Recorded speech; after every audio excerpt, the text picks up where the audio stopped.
me, it's like, how can I unlock the next potential and growth to get to the next level? I just run through all the numbers in terms of, okay, what's our monthly financial projection? How much money have we got total in the bank? Like, what's my net worth? And because I enjoy it, because it's fun, it's for me, it's like, it's the game and I'm inherently competitive. Trying to think more about like, okay, how can I serve people?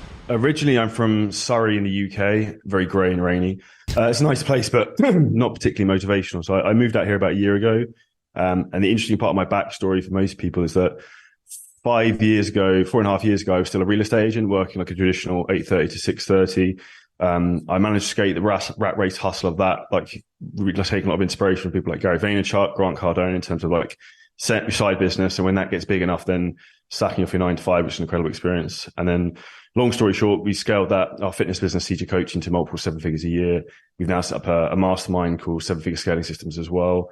And then last January, I moved out here to Dubai, which for me is, it's been incredible because like the two biggest things that determine your success in life, I don't know if you agree, Rhys, but it's like your partner, because you spend most of your time with them. And the second thing is like your environment and where you're around. And for me, like every day I wake up and look over Dubai Marina, like there's wealth everywhere, abundance, it just creates that abundance mindset.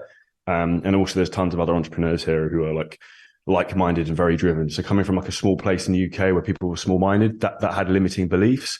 And now those limiting beliefs have been smashed every day when you see like £5 million car drive around and stupid stuff. Yeah, well, I think like we were just touching on that before we were starting rolling. Like it's one of those things you don't really know it's possible until you see it, until you can actually grasp it and like have it tangible, something that's there. And I think like in our industry, man, it's not very often that we see people get that tangible amount of success. So I can definitely relate to, or at least understand and appreciate why moving somewhere like that would definitely help. Yeah, it's just opens your eyes to what's possible. And there's also always that constant inspiration around, because sometimes when you're stuck in your environment, I think it's very easy to become stale and also be like big fish, small pond. So you can get that in a business aspect in terms of like you're the most successful person in your area, your county, country, whatever, in terms of your field. But then you come somewhere like Dubai and it's like you're nothing. Like in my car park in my building, there's like Bugattis and stuff like that. And I'm like, I've got a lot of work to do still. And it's that you realize there's like levels to the game with everything. And I think that makes you more humble overall, I think. Of course, man. I think there's lessons to be learned in all levels of that and all aspects. Do you think you were always someone that like saw success to be something that you were either entitled to, deserved, or that you would have? I always knew this is a funny story. I don't think I've ever said this. I remember being like 15 and putting on my dad's suits and like running around the house, like wanting to be like a business person. I think my mum caught me. It was quite embarrassing. But when I was younger, I always wanted to have my own business and do my own thing. And interestingly, when I went into real estate when I was like 21, 22, I felt like I failed because I didn't go to university. And then I thought it almost ruined my life at one point in that, because I had friends coming out and then they were then getting quote unquote good jobs. And I felt bad in that respect. And I remember at the time setting myself a goal of, okay, by the time I'm 30 years old, I want to earn £100,000 a year. And then I far surpassed that pretty easily. But it's interesting in terms of like the perspective you have in your brain at that like time, and how like, for example, coming here then changes your beliefs in terms of your goals and like what you really want to achieve. And I think for me, I always wanted to be successful, but I'm naturally very introverted. So I wouldn't outwardly say that because I was embarrassed. Instead, people would say, you can't do this, you can't do that. And I think that's almost somewhat British culture. I think Australia is less like that. I think America is like the polar opposite, where like in the US, which is why I love it over there. So people love, they'd rather you tried something and you failed than you never tried at all. Whereas in the UK, everyone's like, oh, stay in your like steady 9 to 5 job, if that makes sense. Play safe. Yeah, I think that's very much like that here in Australia as well. Like we're very, it's vastly accepted that we have something called tall poppy syndrome, where everyone can just like never accept your success and just always shut you down like, oh, but it's only because of luck or only this. And always there's a bit of jealousy in play as well. But I think like, I would like to just kind of touch on and give a little bit more of a limelight to what you said there. If you very easily surpass that $100,000 pound a year, and you're in your first 6 years of business still, and now we're talking $100,000 a year has gone to, okay, now that looks like a normal couple of weeks. Let's talk about the contrast between those two, like of where your mindset was and what you thought was possible to now where you want to go. This is actually a really interesting topic, and it's never something I really thought would become a problem. And not a problem, it's a good problem. It's like first world problems, right? Of course. But like, it's just, you're laughing because you know it's real. Yeah. It's the same when you do I remember doing my first like 10K month, and at times working my full-time job, and I paid for a holiday for me and my partner to go to Dubai, and I was like, this is the best thing ever. And then I remember doing my first 50K month, my head fell off. And then I remember the first time I did 250K, I was like literally, I almost felt a bit lost in terms of like, what the fuck am I, like, what am I doing? Like just almost confused. And I think in some respects, I still get to that now where it's almost, you almost lose like relativity to normal life and normal people because suddenly you have the ability to pretty much do whatever you want, whenever you want. And then it's almost more confusing because in some respects, you're like, okay, I don't really need to work. I can just, if I wanted to, go and sit on the beach all day and just work out or do whatever. But that's when you know, like, you're really true to your values. Like, I went for dinner actually with one of my business clients on Saturday, and he said, like, what drives you? Why are you so aggressive with like scaling everything? And two things I thought was like, well, a couple of things. One, like, I have a massive fear of failure, and like, I'm more motivated by the stick than the carrot, if that makes sense, because I just don't want to go back because I remember like what the 9 to 5 was like. So, like, so bad that on like my Trello board where I have like my goals and everything mapped out, I have like a picture of a suit and tie, remembering me like, just don't screw this up. Like you can go back if this goes wrong. And the other thing is, I think it's almost like, for me, this is a game. Like, I love the game and it's all about constantly learning and building new stuff. And I don't know any other way other than to keep trying to grow because that's what I've done. So for me, it's like, how can I unlock the next potential and growth to get to the next level? And for me, it's just fun. Like, I see business as fun. And when you get to that point with like training your clients or building a business, that's when you become successful because you're not doing it for money. You're doing it because you have a huge passion for it. And that's when you will put your full like energy and like mental capacity into learning your skill and like becoming a master of your craft and then get to the next level. Yeah. Do you think there's like any points now that you still have that, not so much fear of failure, but almost that imposter syndrome that like you weren't meant for this? Yeah, sometimes when something bad happens, sometimes you're like, do I really need this? And then, because stuff always goes wrong in business, right? Of course. I'll try not to swear. No, man, you can. That's fine.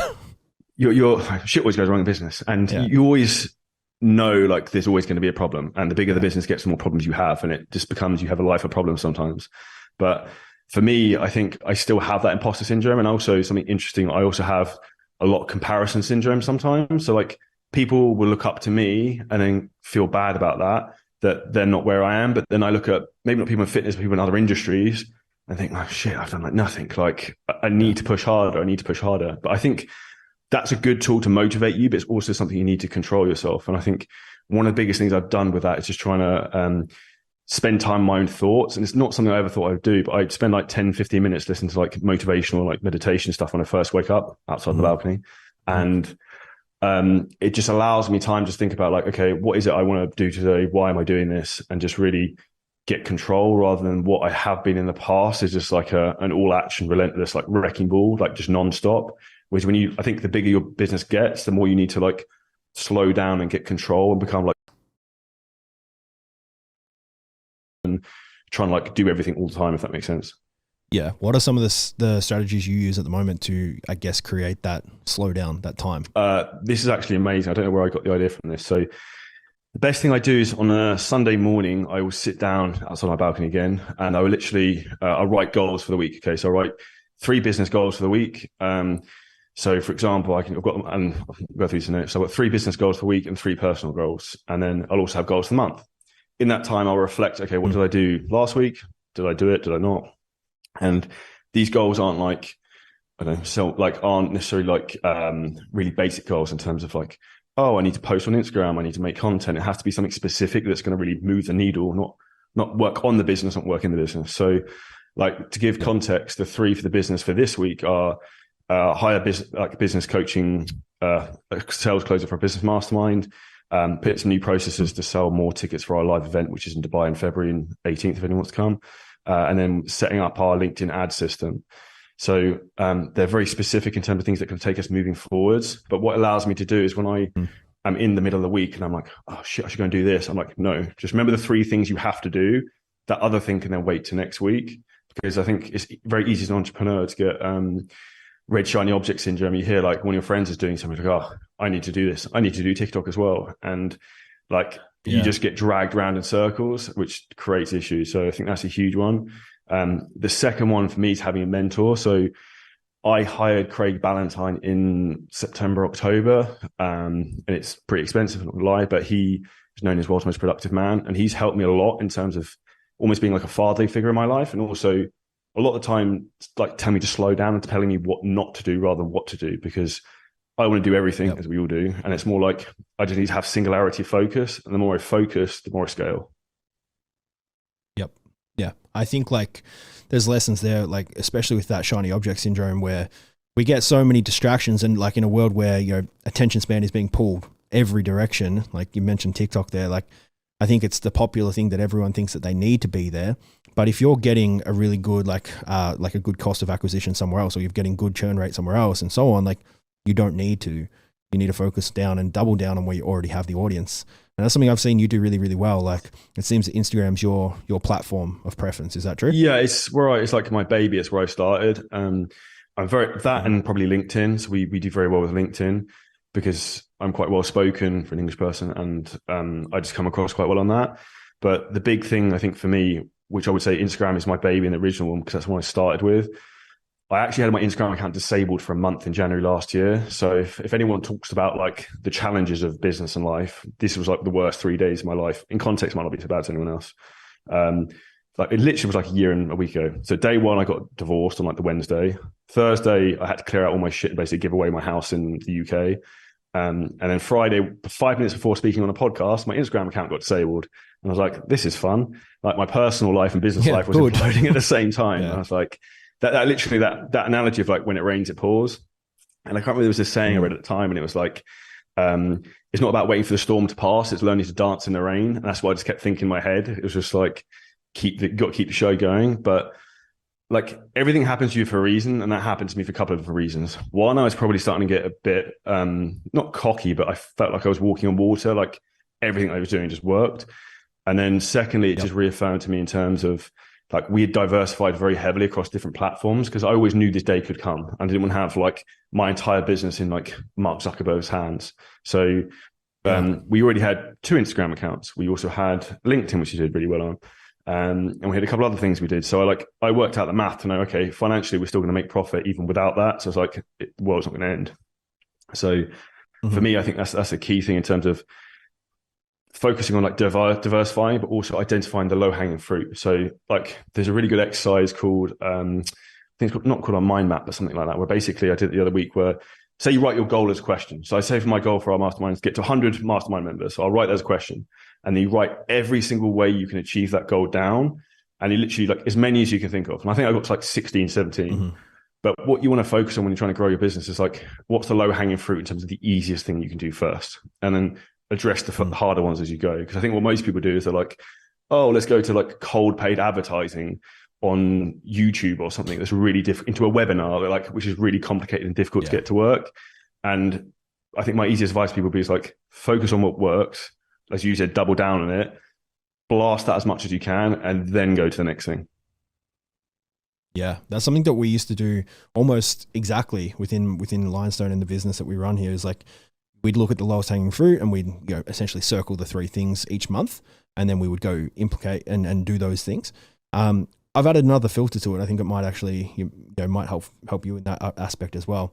We look at it from like a Venn diagram perspective, right? So like on the left you've got can do, and on the right you've got should do, right? And the cross populating point in the middle, can and should. That's write all the stuff down. So like, let's say as you said, write it as a question, right? How can I make $100,000 a month, right? And then you look at everything you can do and everything you should do, and then you prioritize those things. Because what I found a lot of us when I had my team in here, we'd look at like, what can we do? And we'd put so many things on this whiteboard, but it's like, well, we shouldn't even bother with that. That's not a very big opportunity. We shouldn't bother here. And there's even other things that we should do, but we just simply can't. Like there were things on there like they wanted to create our own Apple Watch or our own version of a digital asset, and like so that people could track steps. Like, yeah, well, can we do that? Yeah, probably have the capital, but should we? No. Like there are other elements and other filters that we kind of run our decision making through. And I think like you said, if you focus, and even coming back to what you said before, have 3 business goals, 3 personal goals every week, then like put that filter on it, you can definitely take that very far. Yeah, and I think one of the easier things, like another thing I was talking about last year, I learned a lot last year from just being a bit of a weird place mentally. I was almost on the warpath of like coming to Dubai. I was like, I'm going to fucking take over the world. I wrote on a whiteboard 15 different strategies, hired people for like outsourced for like 5, 6 different things, try to do everything at the same time. And it was probably the biggest royal cock up I've ever made and cost me a load of money because like you can't do everything at one time. And also I was trying to do more complicated stuff before I really needed to. And now I really realize that inherently I'm actually quite a lazy person. So I look for the most efficient process now in terms of like, what's the easiest way I can get from point A to point B? and then just do that. Yep. Yeah. Let's, if you don't mind, man, run it back to like when you were first building this business and, you know, the more so the coaching side. What was the skeleton that really got you to get some meat on the bones, to get some high end profits, to get, you know, the $500,000 months? First thing from our side in terms of scaling it pretty heavily was focusing on higher price points. Now, I sound like I'm slagging off the UK, but within British culture, we have a real fear about charging a lot for money, and there couldn't be anything further from the truth. And like, the more you charge, the more you make, and also the more profit you make. So say, for example, let's say hypothetically your coaching program was £200 and you had a team of coaches for you and you were paying them £100 to coach someone a month, for example. So you got 50% profit margin on that. If you take your coaching program from 200 to 250, that extra £50 is pure profit, goes straight to the bottom line. It costs you absolutely nothing extra. And this is where people go wrong. And I think it's a bit of a European mentality in terms of a race to the bottom of who can undercut each other. Whereas like mine's been like, I don't know if anyone's read the book Blue Ocean Strategy. It's like, fuck this, I'm going to go to the top and just charge as much as possible because I back our service and what we do. And also people perceive value and price. Like if something's really cheap, they'll be like, why is this, like, it's probably not that good. Whereas if someone's got money and the price is a lot, they're almost like intrigued in terms of like, this must be good because it's quite expensive. It's like you go to like a fancy restaurant and you've got like the tiniest piece of steak in the world that's like $200. Like your perception is that it has to be good because of the price. And it's almost the same as coaching. So I say the easiest thing for most people is to try and push the pricing up. And also I'd say in terms of demographic of people you're trying to target, like realistically, I used to like training younger guys, early 20s, because they do whatever you say, they just want to get shredded for summer. Easy, great transformations. The reality is they're not going to pay you thousands of dollars for a coaching program for your time. So that's when you need to identify as like, what is the big thing you want to do with your business? One of the things we did to scale very quickly at the start, which was, if I was to do it again, I would do it the other way around. I really pushed my business doing when it took off with a low ticket program. So we still have the program, people can still buy it, called Shredinate. I mean, like 1,000 people in these like 8-week challenges, and we were just churning out transformations and results and results and results. But the problem was like, it was a lot of work, a lot of headaches, a lot of things would go wrong just because the volume involved. Like with complexity, with scale comes complexity. And then the real payday for me, and I noticed this, was like, we had a guy sign up. The 8-week challenge was like £150, so it's like $200. And we had a guy who bought that twice, and then I sold him for a coaching program for £9,000. And I was like, why are we coaching 1,000 people on these 8-week programs and we can just get one person to pay the equivalent of like 400 of them? So I was like, This is the way we need to go. And that big pivot just changed everything. Was that from what was like the time constraint to that for that $9,000 package? It's a year. And it's pounds. So that's like 12,000 US or something. It's like, and the next thing that really came with our business scaling was like, I was selling all these people on the phone. So at the point I like almost wanted to throw myself into the field next to my house because I was taking so many sales calls, like 30 a week. And it gets to the point where you like don't want to book any more in because I can't deal with any more. Is I set up a sales call center in Mexico. So we have a team over there who take all of our fitness consultations. They take them for other fitness coaches. And this is the easiest way to like remove bottlenecks, because the way I look at business is like, you've got 3 points to the wheel. So you've got lead gen, sales, and fulfillment. Most people get stuck at point one, which is lead gen. And then when they get lead gen to work, they get stuck at sales because they can't get out sales calls, and then they can't actually build their business because they're just working in it. So as soon as you can unlock the sales, you've then basically got unlimited potential to grow, because you just then need to focus on lead gen again, manage and build the sales team, which is easier said than done, and then focus on fulfillment. Yep. And then once you have that cash flow, you can start to reinvest into the company, into the fulfillment, make the systems better. It's the compound effect of like the multiplier then, because you can just start like you can just start leveraging other people's time with your money to then scale fast. Mm-hmm.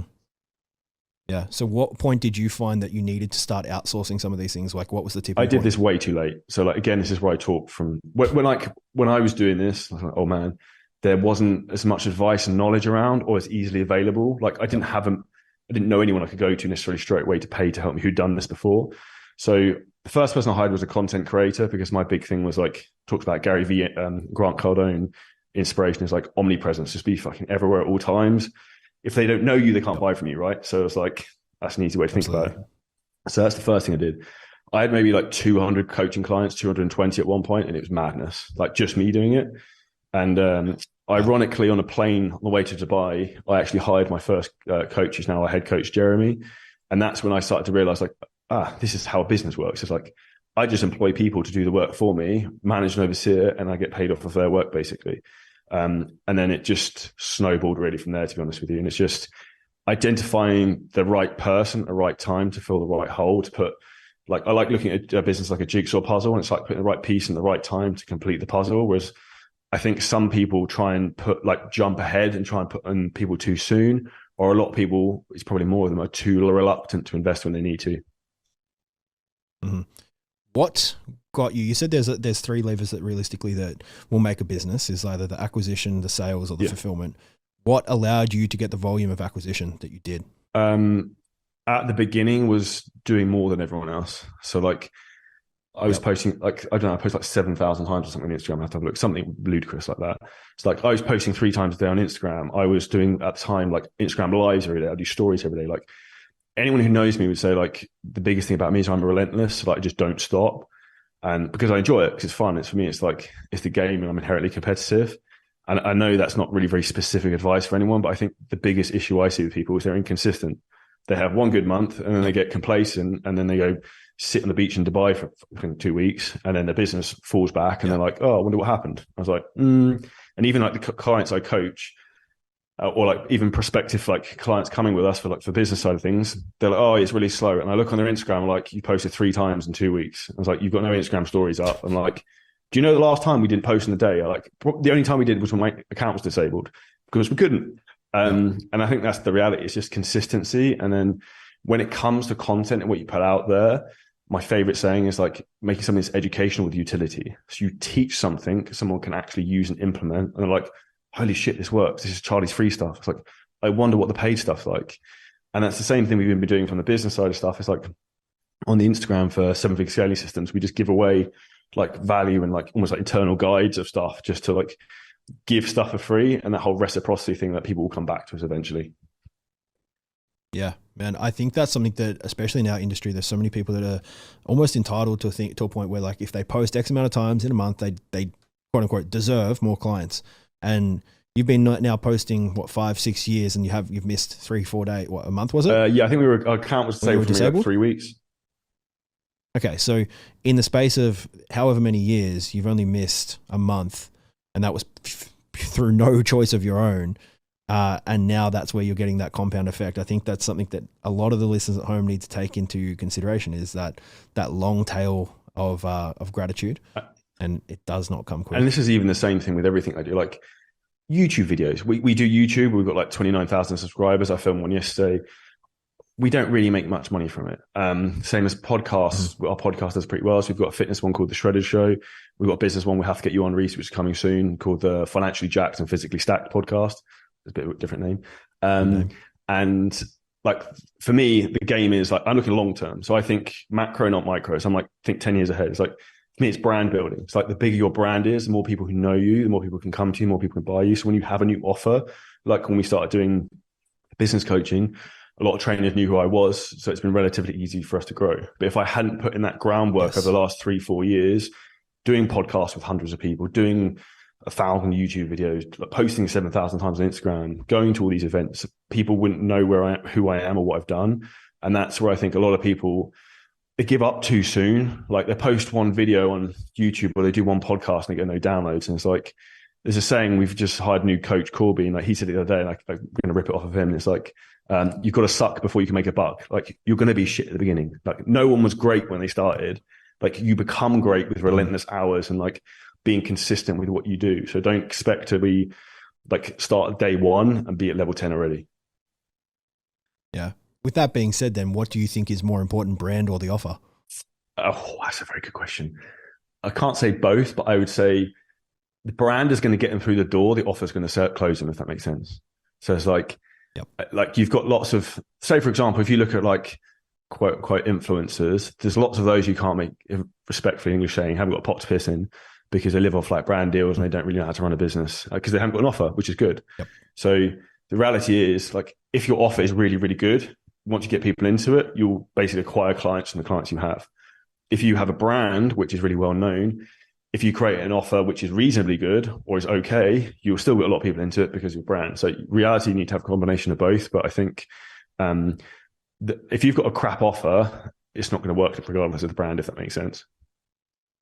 Yeah, you're pushing the cart up. Yeah, 100%. Like, you need a very, very good sales team to sell a shit offer. But even the problem you have that if you've got a shit offer and you're good at selling it is like the internal problems that then come with like payment disputes, people wanting refunds, like bad reviews, all that sort of stuff. It's just going to be a matter of course. It's just going to cause more stress and problems and damage your good brand on the long run. Yeah, so like the churn rate becomes a bit of an issue. Like more people leave than you can sign. 100%. 100%. What's going on, everyone? Hope you're well. I won't keep you too long. I know you're hopefully enjoying the podcast. And if you are, let us know. It would be really greatly appreciated if you can jump on, give us a quick 5-star review. You don't even need to stop listening to the show. If you're on Spotify, you can do it in less than 10 seconds. And it does help the show grow a lot. It helps us, get a bit of confirmation bias that we're doing the right thing.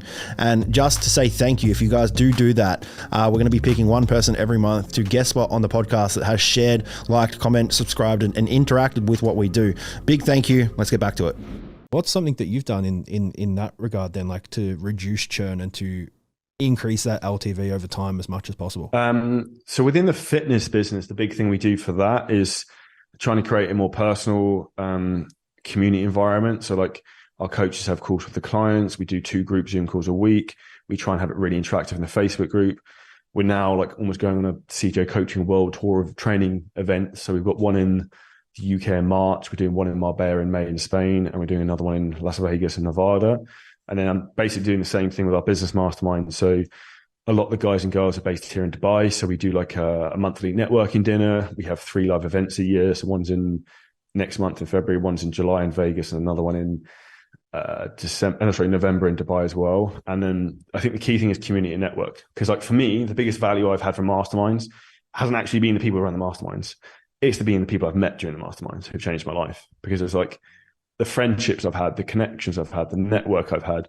That it's really corny, and I never really believed it. But like your network is your net worth is a very true saying, because now I'm at the point where it's like if I've got a problem and I don't know how to handle something or I need advice on something, I've got like specific people in different areas I can ask, like, what would you do in this situation? Has this happened to you before? How would you handle this? And that is almost, as an entrepreneur, I think very reassuring, because you don't feel like you're on your own. Yeah, and it's one of the it's the most lonely journey you'll ever run, is like being an entrepreneur that's doing it yourself. I think I can attest to that massively. The first time I actually had to fire a staff member, I felt very, very alone, very like I don't know what to do here. And if I didn't have like the mentors in place that had done it, it would have been a far harder. It sucked, but it would have been far harder. And it's interesting. I didn't really think like that until I spoke with one of our clients here the week, and she said she's never been so lonely. Like, when I was initially talked to her about joining the mastermind, that's one thing she wanted. And I was like, that's very interesting, because I forget that now I'm with a team and I've got other people to bounce ideas off. I think when you're a solopreneur, it is hard and it is difficult. And the mindset challenges you have at that point are different. And I think, again, having that support network around you is a big thing. And I think something that often gets confused is people think, yeah, I've got a support network, I've got my family. But like, yeah, they can support you emotionally with things, but they're not going to be able to give you business advice. And one of the most important things is like, has your mum and dad run an online fitness business? Probably not. Are they very successful business people and have a big business? If they have, then yeah, maybe you can seek some advice from them. But in the reality, like those people can sometimes do more harm than good, because they'll probably play very safe in some scenarios where sometimes you actually need to be more aggressive with handling situations. Probably like you firing that employee. Yeah. The limiting belief factor is, I think it's one of the things that holds most, especially in the fitness industry, I think it holds a lot of people back. A lot of opportunity. And I think you'd agree here, there's more than enough clients in the world to go around, and we don't necessarily need to compete as hard. We can learn to collaborate and get more advice and be open to it. But I think the story we tell ourselves obviously becomes a little bit more true. 100%. I think that's, again, the biggest thing I would say as your business grows is like the most powerful tool is getting control of your own thoughts and feelings, because you're going to have things within your business that are going to trigger you positively and negatively. And this is something like I have found a challenge to struggle with. Is like I have a dopamine addiction to like making money in sales. I know that's the case. So like I wake up and I'm like, how many sales have we made overnight? How many sales have we made overnight? And if it was bad, I'd be in a foul mood. And if it's good, I'm like elated. And like controlling that emotion is very important, because you can't be with your partner, you can't be with your team when you're constantly on a yo-yo and people don't know how to handle you or how you're going to be. Is that something you still like now have to try and like kind of check yourself on? 100%, because that's a character trait for me. It's like, because I want to progress, if we're not doing well on one specific day, I think we're not progressing. Whereas again, I need to take context of like the macro in terms of like how far we've come and where we're at. And that's why I'm a big numbers guy. So it's like, if we've had a bad day, I'll be like, I'll just run through all the numbers in terms of, okay, what's our monthly financial projection? How much money have we got total in the bank? Like, what's my net worth? And I'll just go through that and be like, everything's fine. Just don't stress. But I think as a business owner, to some respect, you should have an element of paranoia to some degree, but you have to be able to control it. If you haven't got a little bit of that, then you're probably not pushing hard enough, or you might almost be getting a bit ignorant to some things that can go on, because the world can change very quickly. We all saw that with obviously what happened with the virus thing a few years ago. And I think just playing smart and being very hyper aware is very important. Again, it comes down to your network, because two eyes are better than one. Yeah. Yeah. And I think that paranoia thing there, I think that's actually something that a lot of people get scared of. They start to back away from it, like getting, I guess, stressing too much. And obviously then the friends, the family saying like, oh no, you don't need to worry. You don't need to worry. But something that I say to all my clients that I coach is like, you need to have a what if button. Like, what if everything fucking goes wrong? What are you going to do? Not just like, I'm going to make more money. Like, how are you going to do it? What's the plan? Because like there needs to be some sort of contingency, not a backup plan to do a new business, but how are you going to make this business last the test of time? I think in a lot of respects, if you have a coaching business, it's almost, if you've got a big team, stuff like that, it's almost easier, because like, okay, worst case scenario, shit as a fan, I'll just coach everyone myself. We've got no overheads. There you go. But I think the reality is people just need to, I said, play safer. And one of the best things anyone can do in business is what's called a SWOT analysis. So strengths, weaknesses, opportunities, threats. One of the big threats, like I said earlier, is these big tech companies screwing you over. So your Instagram account gets disabled. You get banned from running Facebook ads, and that might be your only lead source, which is why, like, yes, people say one avatar, one funnel, one traffic source. That's all well and good until like someone comes along and bans your ad account and you can't run Facebook ads, or your main social media channel gets like discontinued. So or even like, which has happened to a degree with Instagram. I would say Instagram is less powerful than it used to be 4 or 5 years ago, because the reach has gone down. So you have to play smart and keep your eyes open and play the field in front of you. If you were like playing rugby, for example, you're like watching what's going on in front of you, not thinking, like, not being complacent. Because I think we're almost on a ever like spinning plate, and you just have to think about which way is the plate going to tilt and how am I going to stay in the middle of it, if that makes sense.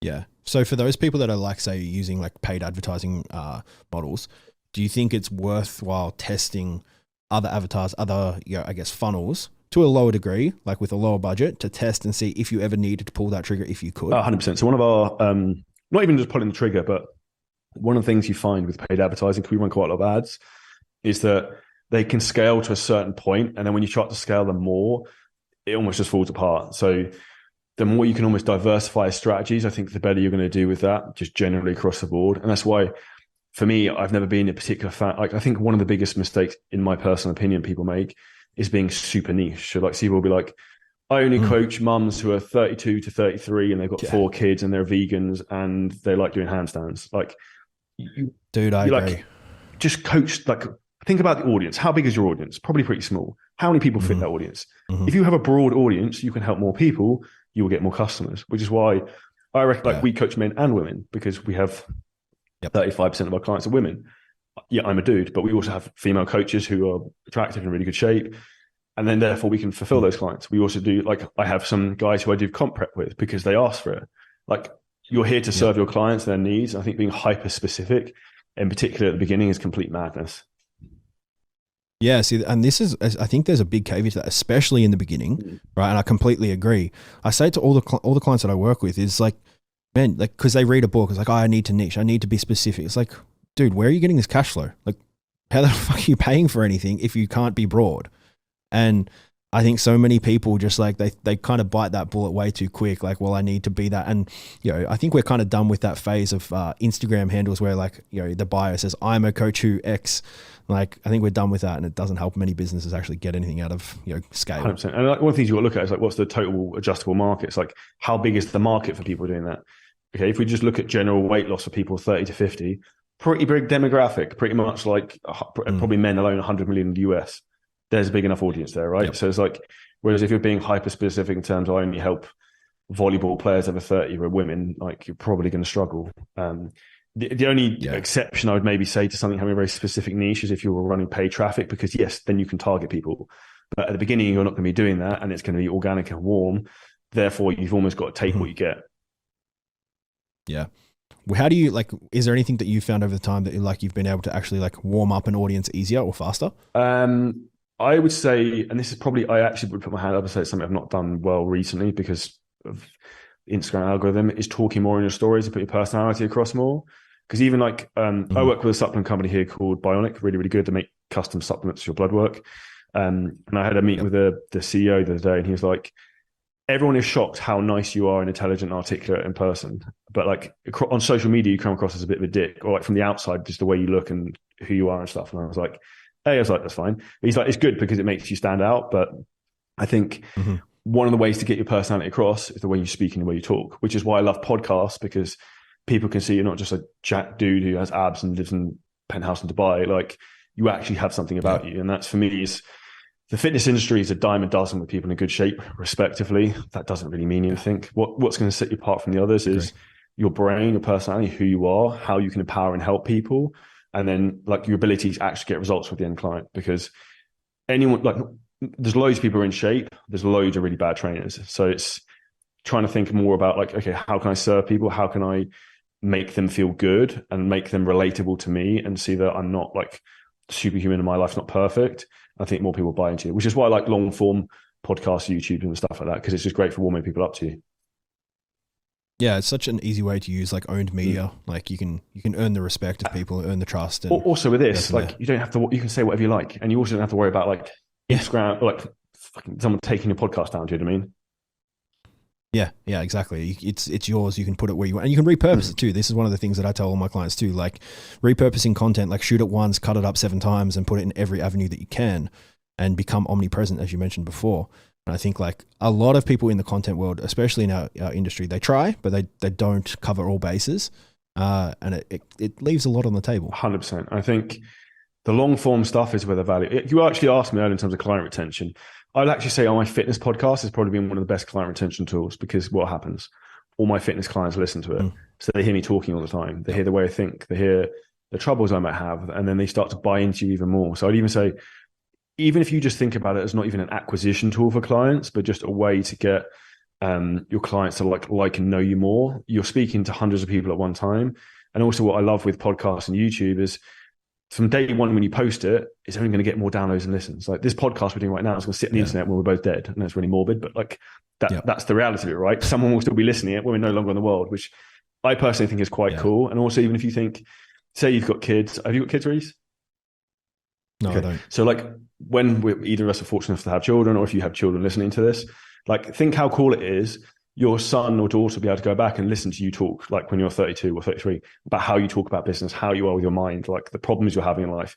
And when you start to think about that, it's quite cool, even from just documenting your life and leaving a dynasty for your children to think, oh, that was my granddad, that was my great granddad, whatever.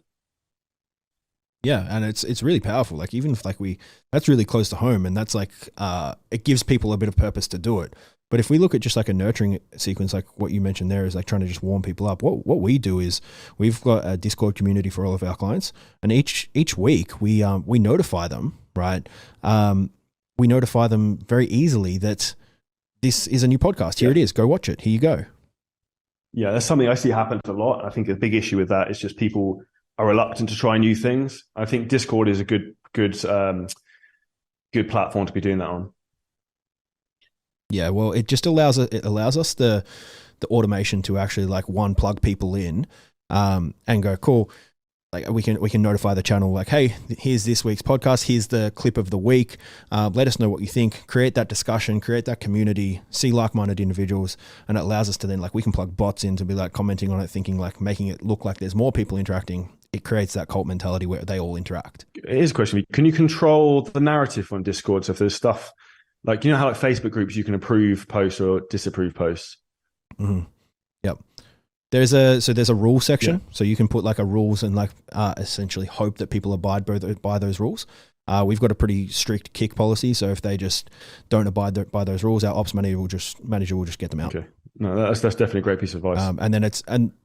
And then it's a conversation for the respective coach to have with that client.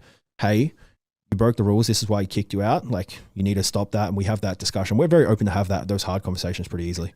A question for you, what do you think is the biggest change that's happened with online fitness coaching in the last 12 months, and like the biggest challenge people are having? Oh man, the one that I see that all the businesses that come to me is creating community. Like, we're in an online business where, like, I look at it like you might have heard this thought process before, but I look at value propositions as either you target the head, the heart, the gut, or the genitals. And when we look at head, you educate them. Heart, you create community, warm love, fuzzy feelings, and so on. Gut, you give them so much value that they can never be full. That they're always full. And then genitals, you hit status plays. So price needs to be high, exclusivity, etc. Right? I think the hardest thing to gain there is that heart aspect and community. Now, like, the last couple of years, everyone got pushed into an online model by no choice, right? We were already there. We were already online, but so many fitness businesses had to pivot there, and they had no opportunity to figure out. And like, we're still trying to figure out how to create culture and community in an online world where now everyone craves that interactivity because we've missed out on it for so long. I see it to be a big problem. Yeah, I think this is something some people have an advantage on. So I'm going to use an example. Great friend of mine, Frank Den Blanken, probably has the biggest online fitness business in the world, does like 20 million a year or something retarded, only in the Netherlands, which is interesting. Now, Frank teaches on our mastermind, super clever guy. And what's interesting that he does really well, which I think is why his retention is so high, he's got a massive home gym. He does multiple times a year, like training camps in his house and stuff in the Netherlands, because everyone's like, his entire audience is like within like 2-3 hours drive from him. Comparatively, I live in Dubai now. Our demographic is mainly US, Canada, UK, Ireland, Dubai, and some in Australia. For me to do in-person events, although we're doing a few, is very difficult because we're doing 3 internationally this year, but still people have to fly in from everywhere. So I think if, for example, you're in Australia, obviously Australia's a massive country, but if you have the ability to do in-person events, I think that's the most powerful thing. So even like here, I'll invite some of sorry, my camera keeps turning off. I'll invite some of my clients to come and train with me. And for me, that's one of the best things I know as a tool, because once they come and train with me, I know they're never going to leave. Yeah, well, that's it. Like, where I am at the moment is upstairs we've created a private gym. And this is like completely private. We don't even have clients that are paying us on a weekly or regular basis. They're not coming in here, but we do have scheduled events across the whole calendar year of like seminars, training camps, etc. And we've kitted out downstairs, and we've made it something that's like very exclusive. We've hit that status play very hard because no one can come in unless we say so. And we've made it like we've got the best equipment. We've got Watson stuff. We've got Prime stuff. We've got Chris Bumstead up on the wall. It's a very cool place, right? And that's something that we're really trying to leverage with community. Is we've got like little events on our schedule, and we released like at the start of January, we did like a almost like a calendar launch. So what's to come for the year. And we've got a couple secret events, like, we're only going to announce this X amount of time out, but there's scheduled events where they can see, where they can come into the gym, or when we're potentially going to have a retreat and all this other stuff, that to create that community, because it's the thing that we can't find any other way other than hit that in-person stuff. And I was actually fanboying looking, I think, your social media, looking at this. I was like, that's fucking dope. I didn't realize it was completely like private like that. So that's really, really cool. Yeah. It's it's the whole purpose was for myself and my staff to create content. And it's just our content studio. Like I reckon we've probably got like more tripods down there than pieces of equipment, but it works. It's a smart thing. I think, like, I actually spoke to someone about this yesterday. It's like, if I had the ability to do that here, I probably would do, but I don't have. They wouldn't work so well because we're so spread out across the world. It's very, very difficult in that respect. But I think if you have the ability to do that, I think that's genius. Yeah, it's definitely like it's added that little bit of difference for us as well. You posed a question to me about what are some of the bigger issues that I see in fitness businesses. What are some of the ones that you see? You're obviously working with a large scale of fitness businesses across the world now. What are the most common issues that people have? And I'll preface this question for a reason, simply because so many people in our industry think their problems are unique, and they think that they're going through it alone. The biggest issues I see is people are still trying to do the same stuff that maybe used to work in like 2019, 2020. That no longer work. So actually, interestingly, I talked earlier about how I haven't been talking enough on my Instagram stories. So my camera keeps turning off. And the reason for that is that my reach on my Instagram stories plummets the more stories I post. So I know from a business point of view, if I only post 1 or 2 stories and the first story is super engaging, I get shit tons of reach and engagement on my stories. So therefore, me actually posting more means my content gets shown to less people. So I think this is a huge thing that people need to be aware of. It's like, okay, you can make tons of content, but sometimes it can actually be detrimental now, which is a really important thing to be aware of. Is that something you see? Yeah, I see. Also, like, I think, like, I would also say throw out the call to actions on stories. Like, any time that, like, I can just say this anecdotally, I've done a little bit of reading on it, but like, anytime we do like a call to action of click this link where we're taking people away from the platform and it's not a monetized click, it just doesn't work. Like, Instagram will then just plummet your engagement, plummet your reach, and it doesn't go anywhere. So what I've found a little bit of success in is, like, we will say, like, maybe what our offer is, what X amount of clients we're taking. Link is in our bio, go check it. And we give them a reason to do it. So, like, create like a HVCO, so high value converting offer, give them a reason to click, give them a reason to go somewhere, and then bank on the fact that you've got enough nurturing sequences, or if you have a good CRM in the back end, you have enough touch points that they will be encouraged to book a call when they need to. Yeah. And I think one of the things people need to be aware of is, if you think about how social media works, they want to keep people on the platform. If you're posting URL links for your favorite supplement company or whatever, that's going to like completely slash your reach and mean less people are going to see your stuff, which is obviously going to be more detriment. So the best thing I suggest for people in terms of generating leads is get them to message into your inbox, and then you can send people leads from there as a very easy, links from there. Yeah, I fully agree. What's some of the things, like, if we look at just like to kind of give some people some tangible take homes on the back end of this episode, what are some of the opportunities you see moving in from like 2023 into 2025 that people could kind of take advantage on to scale their business to that first 7 figures? For the first 7 figures, I would say the first thing is looking at, and this is a big thing we're doing a lot of at the moment, and I referred to it earlier, is giving away guides and things for free. So for example, I'm going to go and train a back workout after this, right? So I could film an exercise, put it on my story and be like, want my free V-taper back workout, message me lats and I'll send you over a free copy. They then message, we then send them the free guide. We then got them into a conversation. We'll then try and ask them about their goals, get them into a conversation and try and get them into a consultation call. So that's touch point 1. Touch point 2 is they want the guides, they click the link, they opt into a funnel. The second page then tries to get them book a call. If that fails, they also then get the guide on an email. So on the email, there's also a link to try and get them to book a call. And that also gets them into the Facebook group, which again, when they join the Facebook group, someone will try and message them to get them into a call. So it's like, if you have a lead, it's trying to get them across multiple different ways into the end result you want, not just like a one try and give up, which is again, almost referring to what I was talking about earlier, being like relentless with your pursuit of what you're doing. So the big thing that like I'm trying to focus on, I teach people at the moment to focus on, is just give value all the time. And like, the guides and stuff you give don't have to be complicated. Like the most popular one I have is literally a Google document of my diet when I competed last year. So it'd be like a 2,200 calorie shredding diet, for example. It's literally like 6 meals written out in a Google doc, and we just send them the link for that. So I'd say that's a big one. Second one I'd say is diversifying platforms is a huge, particularly if you look how Instagram is performing now to 12 months ago. I think they'll get Instagram back to where it was because Facebook and Instagram has more money than TikTok. I personally don't. I just don't like TikTok. Even though we've got 125,000 followers, we use it, but I don't pay any attention there. We just post stuff.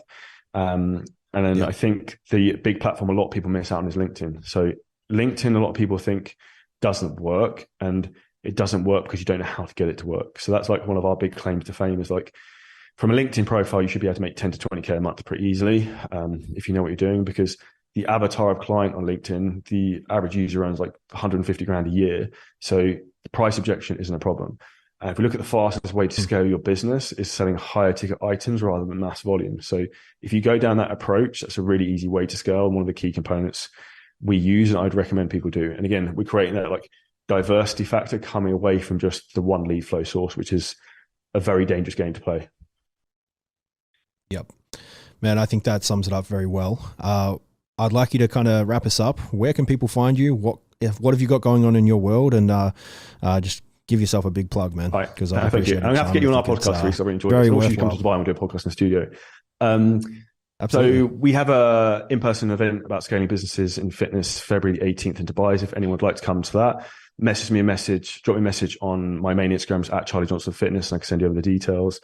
We also have our business mastermind. So we share a lot of short form business tips on that, a bit like Alex Hormozy, but specific to fitness, called 7-Figure Scaling Systems with 7 in letters. We've also got our own podcast, The Shredded Show, which is more fitness based. And we're about to launch the Financially Jacked and Physically Stacked podcast, which is literally going to be very similar to Rhys's in terms of like me just talking about business tips, mindset, and what it takes to grow your business to the next level. And basically the things that I'm learning every day, every week, and then just sharing that to the world, place to document it. So check us out there, guys. Also on LinkedIn as well. Probably any platform you can think of. You type Charlie Johnson Fitness will come up, YouTube, TikTok. But yeah.